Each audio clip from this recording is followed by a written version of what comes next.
trust is a vulnerability, zero trust. Opening the unlocked door inside the building. For most of the history of enterprise security, the model was straightforward. You built a hard shell around your organization, a firewall, a perimeter, a network boundary, and you treated everything inside that shell as trusted. The reasoning was intuitive. If someone is already inside the building, they must have passed through the front door. They must have been vetted, so we can afford to trust them. The problem with that reasoning is not that it was naive. It was perfectly reasonable for the environment it was designed for. A world where employees worked on desks inside a physical office, connected to servers in the basement, using devices that never left the building. In that world, the inside of the building really was a reasonable proxy for trust. The perimeter was meaningful. Then the world changed in several directions at once. Employees started working from home, from hotels, from airports, from their phones. Applications moved to cloud providers whose infrastructure the organization does not own and cannot physically inspect. Contractors and partners began accessing internal resources from devices the organization had never touched. Third-party integrations connected internal systems to external services through persistent tunnels that crossed the perimeter in both directions, continuously, automatically. And attackers learned, with devastating consistency, that stealing one valid credential was enough to walk through the front door as a trusted insider and then move freely through everything behind it, because once inside, nothing questioned them again. The perimeter did not collapse dramatically. It dissolved gradually, and most organizations did not notice until they were trying to explain to a regulator how an attacker spent 4 months inside their network without triggering a single alert. Zero trust is the architectural response to that dissolution. Its premise is deceptively simple. Never trust, always verify. Location inside the network is not a reason to trust a connection. A credential being valid is not a reason to grant access to everything that credential could theoretically reach. A device belonging to an employee is not a reason to assume it is healthy and uncompromised. Every access request from every user, from every device, to every resource at every moment must earn its access through an explicit, contextual, time-bounded evaluation rather than inheriting it from a prior state that may no longer reflect reality. The session that follows is about what that principle actually requires to implement, where it breaks in practice, and what it looks like when it is done well enough to stop an attack that every perimeter-based model would have missed entirely. The vocabulary of trust, access control from the ground up. Before zero trust makes sense as an architecture, the vocabulary of access control must be solid. 3 concepts form the foundation: authentication, authorization, and a relationship between them that zero trust specifically disrupts. Authentication is the process of establishing identity. It answers the question of who you are. When you present a username and password, you're making a claim about your identity and providing a secret that, if correct, supports that claim. When you complete an MFA challenge, you are adding a second factor, something you possess or something you are, that makes the claim harder to fake. Authentication, in its traditional form, happens once at the beginning of a session and is not repeated unless the session explicitly times out or is revoked. Authorization is the process of determining what an authenticated identity is permitted to do.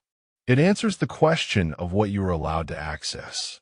Authorization models range from simple, a binary allowed or not allowed, to sophisticated, where access decisions depend on the combination of who you are, which group you belong to, what resource you're requesting, what you intend to do with it, what time it is, where you're connecting from, and what the health state of your device is at the moment of the request.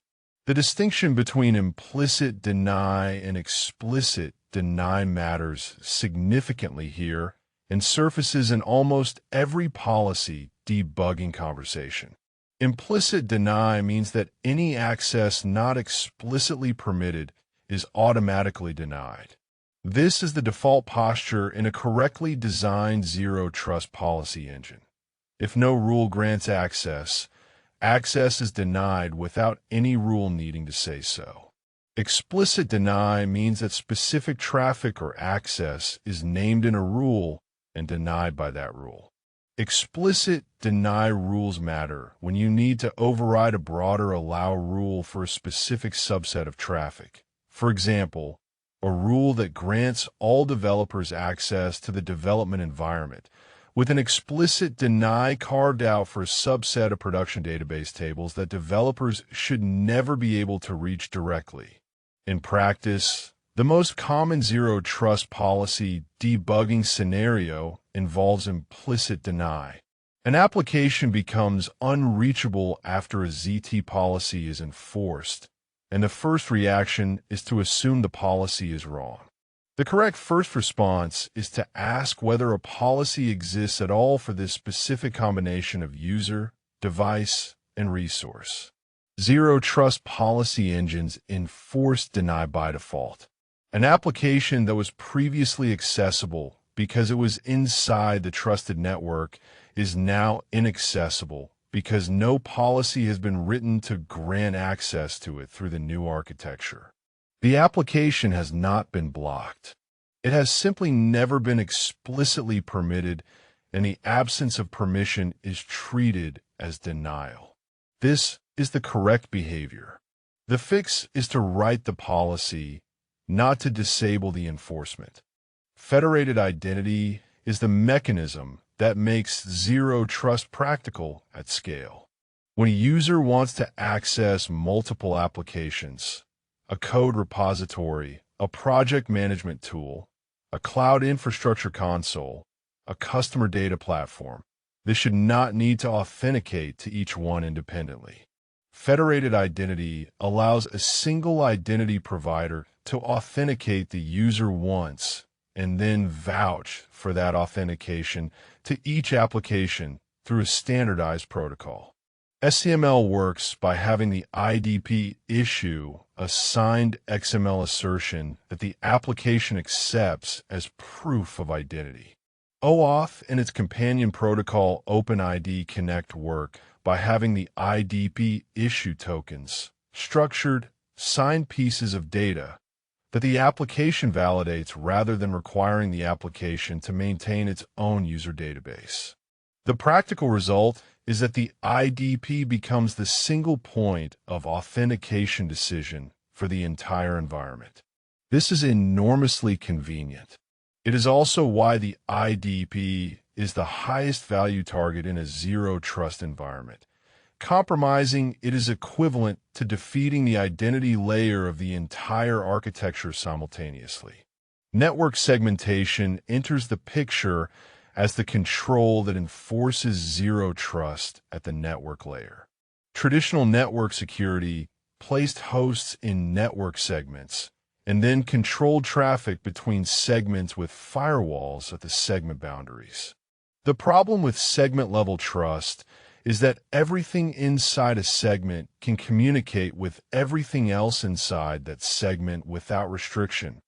Lateral movement within a segment is invisible to the boundary firewall. Microsegmentation extends the enforcement point from the segment boundary to the individual workload. Every host enforces its own inbound and outbound communication policy regardless of what segment it is in.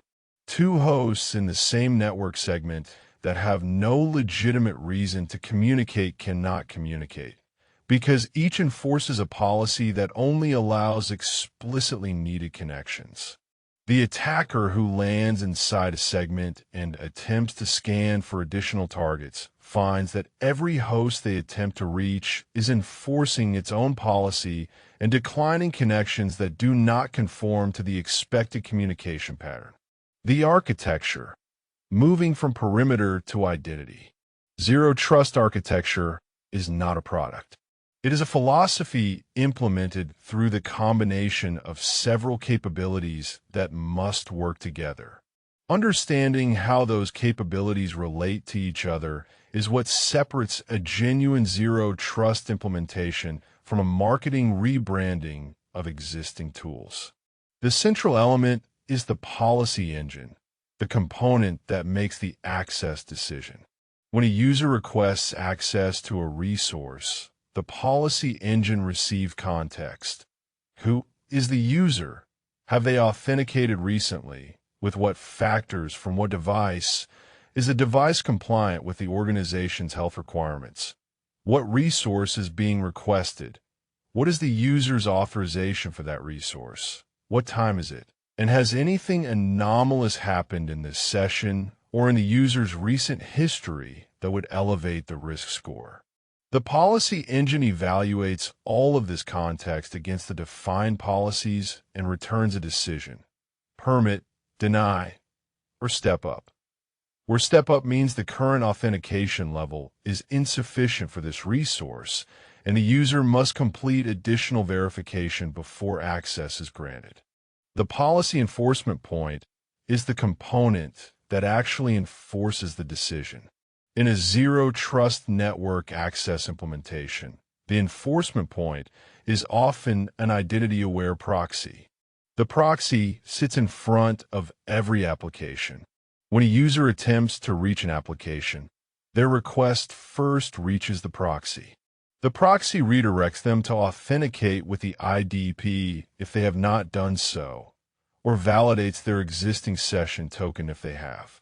The proxy then consults the policy engine, receives the access decision, and either forwards the request to the application or returns an access denied response. The application never sees unauthenticated requests. It never makes its own authorization decisions. All access decisions have already been made by the proxy before the application is involved. This architecture replaces the traditional VPN model. In a VPN model, a user authenticates once to the VPN concentrator and receives a network tunnel that places their device inside the corporate network. Once inside, they can attempt to reach any resource on that network. The VPN has no knowledge of which specific resources the user needs. Stolen VPN credentials give an attacker the same broad network access the legitimate user had. The identity-aware proxy model replaces this with per-application access. The user is never inside the network. They are granted access to specific applications, one at a time, through the proxy, based on their identity, their device health, and the specific access policy for that application. Stolen credentials alone are insufficient, because the proxy also checks device posture. A credential used from a device that is not in the device inventory, or that fails the compliance check, will be denied access at the policy engine regardless of whether the credential itself is valid. Just-in-time access is the temporal dimension of Zero Trust.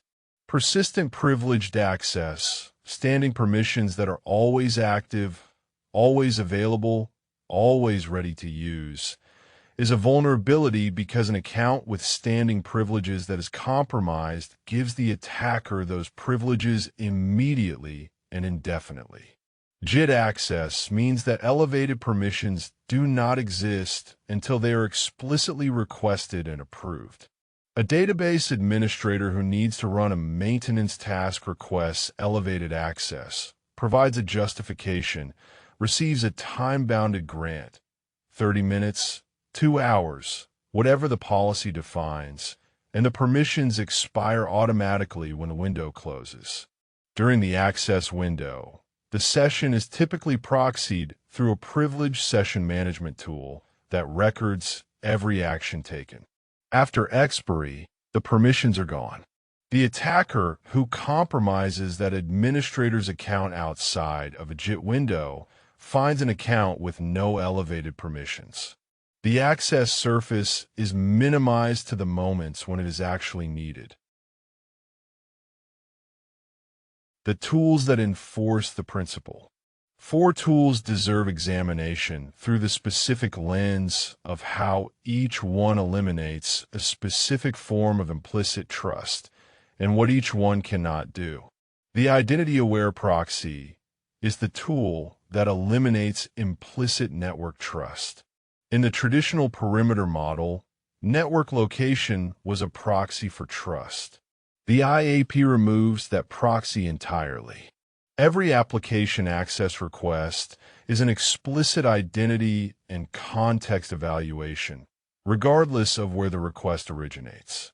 A request from inside the corporate network is treated with identical scrutiny to a request from a coffee shop Wi-Fi, because neither location is treated as inherently trustworthy. The cost of this is architectural complexity and latency. Every application must be cataloged and configured in the IAP. Applications built on network layer trust assumptions require modification or wrapping before they can function behind proxy. The IAP also introduces a central choke point for all application access, and its availability directly determines the availability of every application behind it. Its failure mode is total, which is why high availability configuration is not optional. Microsegmentation eliminates implicit intranetwork trust. When implemented using software-defined networking overlays or host-based enforcement agents, microsegmentation builds a policy around each individual workload that specifies exactly which other workloads it is permitted to communicate with and on what ports and protocols. Everything else is denied. The cost is the policy creation effort. Before microsegmentation can be enforced, you must understand the legitimate communication patterns between every workload in the environment. This discovery process typically takes weeks and often surfaces undocumented dependencies that nobody knew existed. Attempting to enforce microsegmentation without completing the discovery phase produces outages when legitimate traffic is denied because nobody documented that dependency. MFA as a zero-trust control operates differently from MFA as a perimeter control. At the perimeter, MFA is a gate you pass once at login. In a zero-trust architecture, MFA is integrated into the continuous verification loop. Risk-based authentication means that the policy engine dynamically adjusts the required authentication strength based on context. A user accessing a low-sensitivity internal wiki from their known, compliant corporate laptop during working hours from their usual geographic location may not be prompted for an additional MFA factor. The same user attempting to access the production infrastructure console from an unfamiliar IP at midnight will be required to re-authenticate with their strongest available factor before the proxy permits the request. The step-up is invisible when it is not triggered and seamless when it is, which reduces friction for routine legitimate use while maintaining strong verification for high-risk access patterns. The limitation is that risk scoring models must be tuned carefully. Trigger step-up too aggressively and users work around it. Too permissively and genuinely risky patterns pass without challenge. Device posture as an access control input eliminates implicit device trust. Before granting access, the policy engine queries a device compliance signal, typically provided by an endpoint management platform or the EDR agent, asking whether the device is in the corporate inventory, whether its operating system is current, whether its disk is encrypted, whether its security software is running and up to date. A device that fails any of these checks is denied access or routed to a remediation portal. The limitation is that compliance checks are point-in-time assessments. A device that was compliant at 10 in the morning when the session was established may become non-compliant at 11 when a new vulnerability is published. Continuous posture reevaluation, where the session is terminated or downgraded if device compliance changes during an active session, addresses this but adds implementation complexity. Implementation, building ZTNA for a hybrid workforce. When you are asked to design a zero-trust network access solution for a hybrid workforce, a mix of office-based employees, remote workers, and contractors using both corporate and personal devices, the implementation must address 3 categories of access that each present different challenges. The first category is corporate employees on managed corporate devices accessing internal applications. This is the straightforward case. The corporate device is enrolled in the device management system. Its compliance status is known. The user has an identity in the corporate directory, and the applications being accessed are cataloged in the IAP. The user authenticates with their IP credentials and MFA. The IAP receives the authentication. The device compliance signal confirms the laptop is encrypted and running current security software. The user's group membership confirms they are authorized for the requested application, and a time-bounded session is established. When the session expires, the user re-authenticates silently if their token is still valid, or explicitly if the risk context has changed. The second category is remote workers on personal devices, where implicit device trust is most clearly absent. A personal device is not enrolled in the corporate MDM, its encryption status is unknown, its security software status is unknown, and it may be shared with others. The zero trust policy for this category must be more conservative. Access to high-sensitivity applications, administrative consoles, customer data platforms, financial systems, requires a managed corporate device. Personal devices are limited to lower sensitivity applications where the risk of device compromise is contained. The user is not blocked from using their personal device. They are explicitly permitted to access a specific limited set of applications from it, and the access policy is enforced by the IAP based on device posture, not by a network-level block. The third category is contractors and partners who have neither corporate devices nor corporate identities. They access resources from outside the organization entirely, using identities managed in their own IDP. Federated identity through SCML or OAuth allows the IAP to accept authentication assertions from trusted external IDPs. The contractor's organization manages their authentication. The accepting organization's policy engine makes the authorization decision based on the verified identity claims in the assertion, which application is being accessed, what group membership is asserted, what the access scope should be. The permissions for federated identities are always more restrictive than for internal identities, because the accepting organization has less visibility into and control over the security posture of the external IDP. Implementing JIT access for database administrators within this architecture requires a PAM tool that integrates with a zero trust policy engine. When a DBA needs elevated access, they submit a request specifying what they need access to, why, and for how long. The request routes through an approval workflow. Once approved, the PAM tool either dynamically provisions temporary credentials for the specific database or opens a proxied session through which the DBA can work. The session is recorded.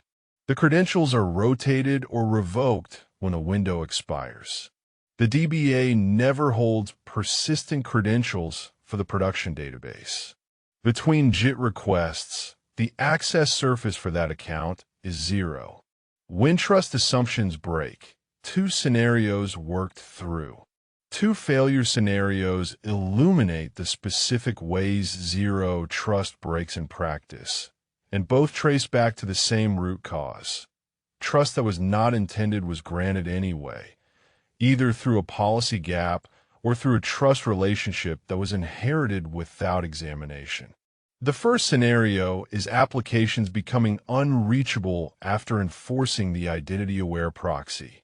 Several internal tools, a legacy asset management system, a print management service, an internal monitoring dashboard, are suddenly inaccessible after the IAP enforcement expansion. The diagnostic starts with whether access policies exist for these applications in the IAP. Pull the policy list and search for the application names and their internal IP addresses. If they are absent, the answer is immediate. The applications were in scope for enforcement but were never added to the IAP policy catalog. They were previously accessible because they were inside the network perimeter. After enforcement, access requires an explicit IAP policy that does not exist. The fix is to catalog the applications and create access policies. When policies exist, but access is still denied, the next check is policy scope.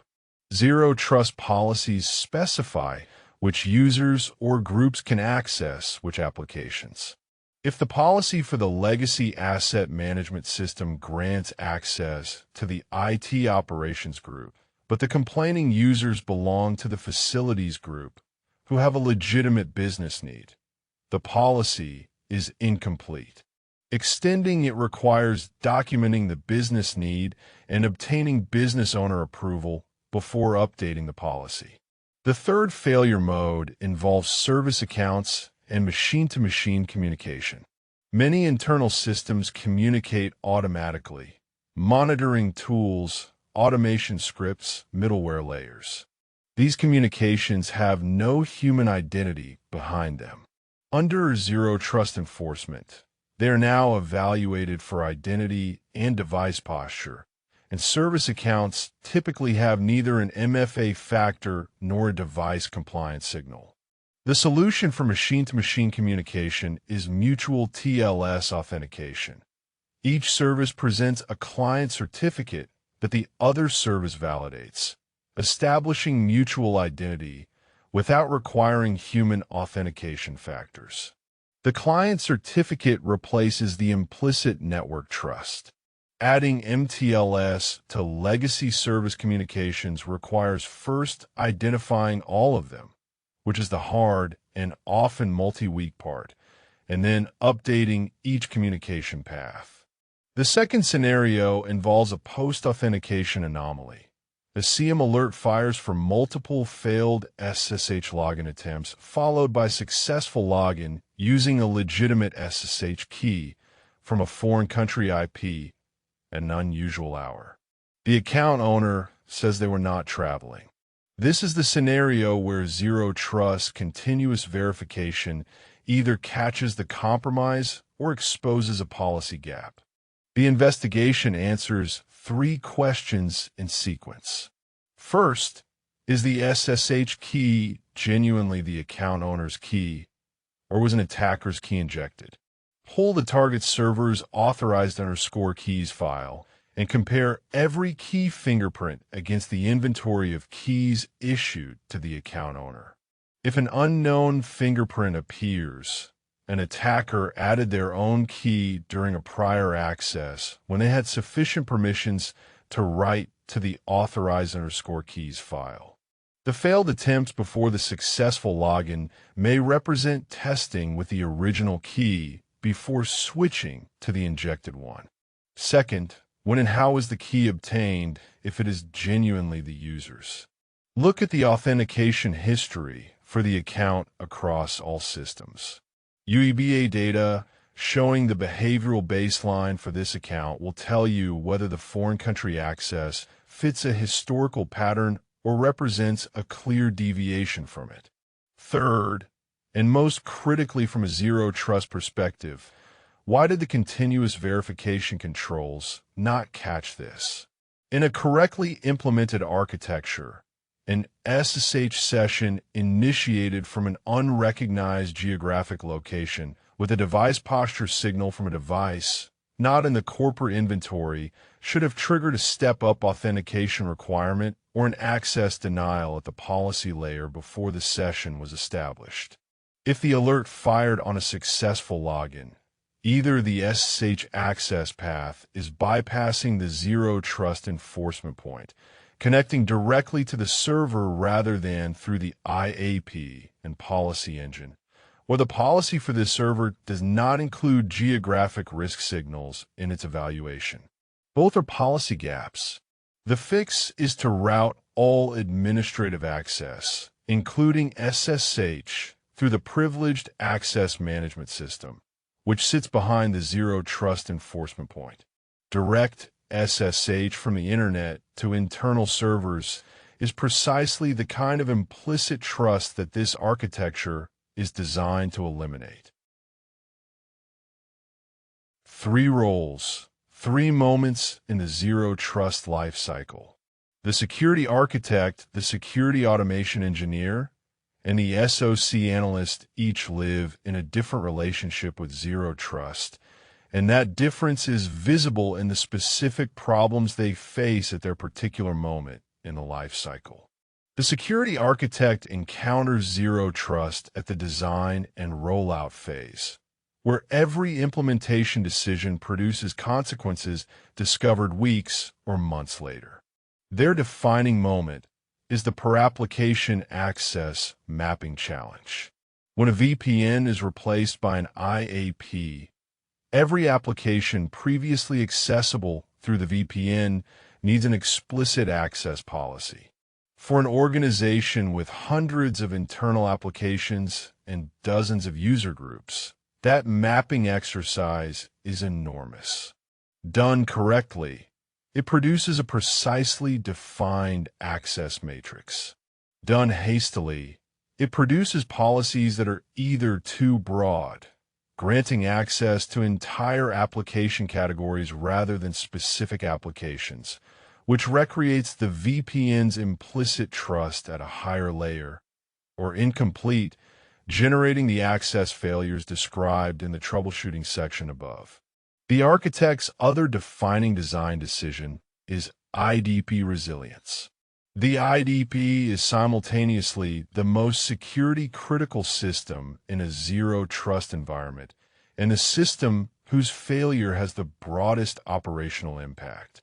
If the IDP is unavailable, no user can authenticate, no application can validate access tokens, and the organization's operational capability depends entirely on whether fallback mechanisms exist for the most critical systems. The break glass protocol for IDP failure must be defined before deployment, not discovered during an outage. It typically involves offline recovery credentials in a physical safe, accessible only to named individuals under specific conditions, providing emergency access to critical systems through a path that bypasses the IAP, with every use of the break glass path treated as a security event, logged, and reviewed even when used legitimately. The security automation engineer encounters zero trust at the operational automation layer. Their specific challenge is building stateful awareness into the systems that make and enforce access decisions.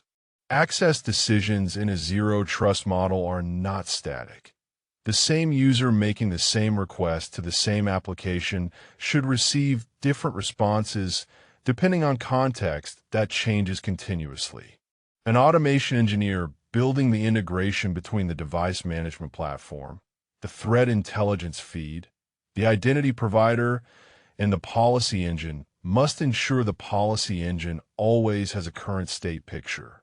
A policy decision made on device compliance data that is 6 hours old is not a zero-trust decision. It is a cache trust decision with a zero-trust label.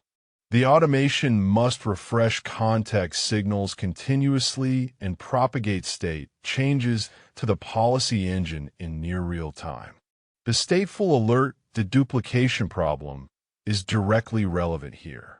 When a compromised account triggers multiple access denials across multiple applications in a short window, the attacker, trying different resources after being blocked, the automation system should not create a separate incident ticket for each individual denial. It should recognize that multiple denials for the same account within a short time window represent a single attack pattern, correlate them into a single incident, and escalate with the full pattern rather than individual events. The SOC analyst receives one high-quality incident with context rather than 30 low-quality alerts requiring manual correlation. The SOC analyst at L2 and L3 level encounters zero trust in post-authentication anomaly investigation. Their specific challenge is that zero trust changes what investigation looks like. In a perimeter-based model, anomaly detection relied heavily on network-level signals, unusual traffic volumes, connections to suspicious IPs, lateral movement patterns. In a zero-trust environment, many of those network signals are reduced or eliminated because all traffic is encrypted and routed through the IAP. What replaces them are identity layer signals, authentication events, session duration, application access patterns, step-up triggers, and access denial patterns. A compromised account in a zero-trust environment is most visible not through network anomalies, but through identity behavior anomalies. Access to applications the account has never accessed before, access at unusual times, access denials for resources the account is not authorized for, and step-up authentication challenges being passed from unfamiliar device fingerprints. Case scenario: replacing the VPN at a software company. You are the security architect at a software company with 400 employees, roughly half of whom work remotely permanently. The current access model is a legacy IPsec VPN with username and password only, no MFA. Employees connect to the VPN and can attempt to reach any internal resource, code repositories, CI/CD infrastructure, staging environments, customer support tools, the corporate identity directory. Over the past 18 months, the security team has documented 3 incidents where attackers gained access through compromised VPN credentials.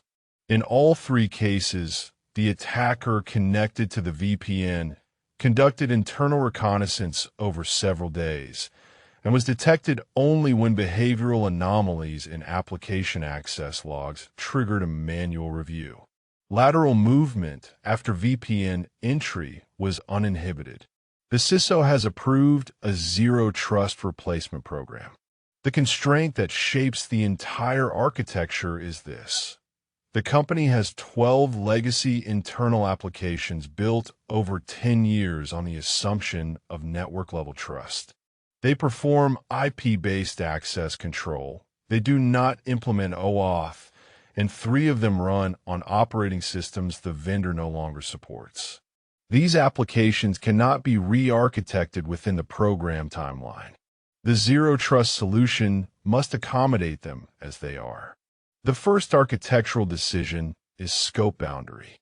The 12 legacy applications will be excluded from IAP enforcement in the initial phase and instead protected through network microsegmentation. They will be placed in a dedicated network segment accessible only from an IAP-enforced jump server. Users who need legacy application access authenticate to the IAP, which validates their identity, device posture, and group membership, and then proxies a connection to the jump server. From a jump server, The user reaches the legacy application through the IP-based access control the application expects. The user never receives direct network access to the legacy segment. The IAP controls who can reach the jump server, and the jump server is the only path. The residual risk that a compromised jump server session could reach any legacy application accessible from it is documented explicitly. The jump server becomes the most heavily monitored host in the environment. Every session recorded, every command logged, any anomalous activity generating a high-priority alert. The second decision is rollout sequencing. The most sensitive applications, production infrastructure console, customer database, financial systems, go through the IAP first in monitoring-only mode. Monitoring mode means the IAP observes and logs all access without blocking. This 2-week discovery phase surfaces undocumented service account dependencies, unusual access patterns needing policy accommodation, and applications accessed by automated processes with no documented identity. Only after the discovery phase are blocking policies activated, one application at a time, with a rapid response process for access failures that surface during business hours. The third decision addresses the IDP single point of failure risk. The IDP is deployed in a highly available configuration across 2 cloud regions with automatic failover. The recovery time objective is 15 minutes. For the scenario where both regions are simultaneously unavailable, a break glass protocol is documented and physically stored. The break glass credentials provide emergency access to 4 specifically named critical systems through an out-of-band management network path, require dual-person authorization, 1 named security team member and 1 named operations team member, both physically present, using hardware tokens stored in a sealed envelope in the physical security office, and every activation is treated as a security incident, reviewed by the CISO within 24 hours. The outcome 60 days after full enforcement is structural.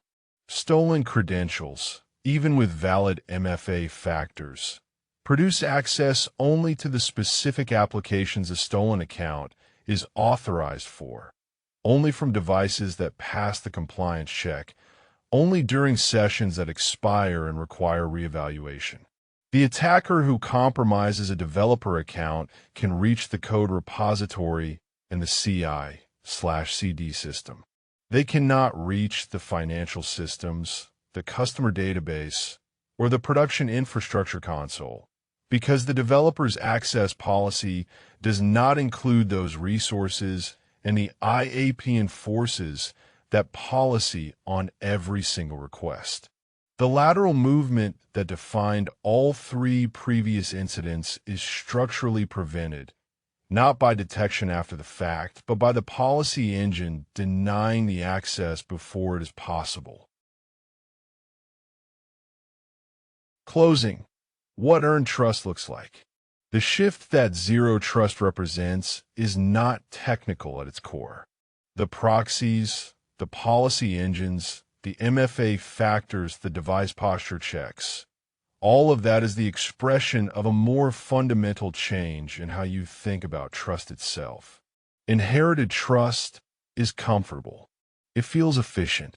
If someone authenticated this morning, do you really need to reevaluate them this afternoon?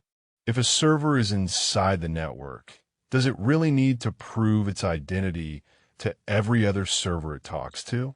The answers that Perimeter Security gave to these questions were, no, you do not, because the morning authentication and the network location are good enough proxies.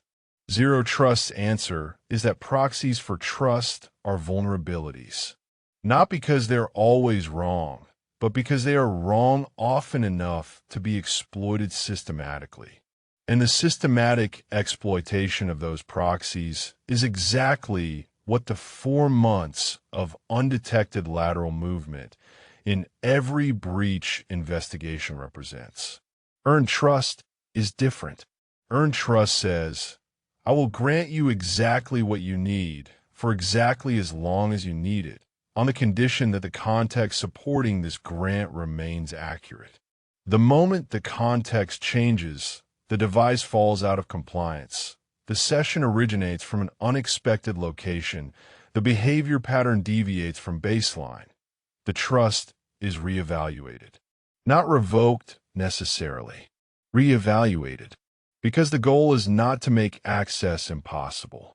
It is to make unauthorized access structurally more difficult than authorized access is operationally frictionless.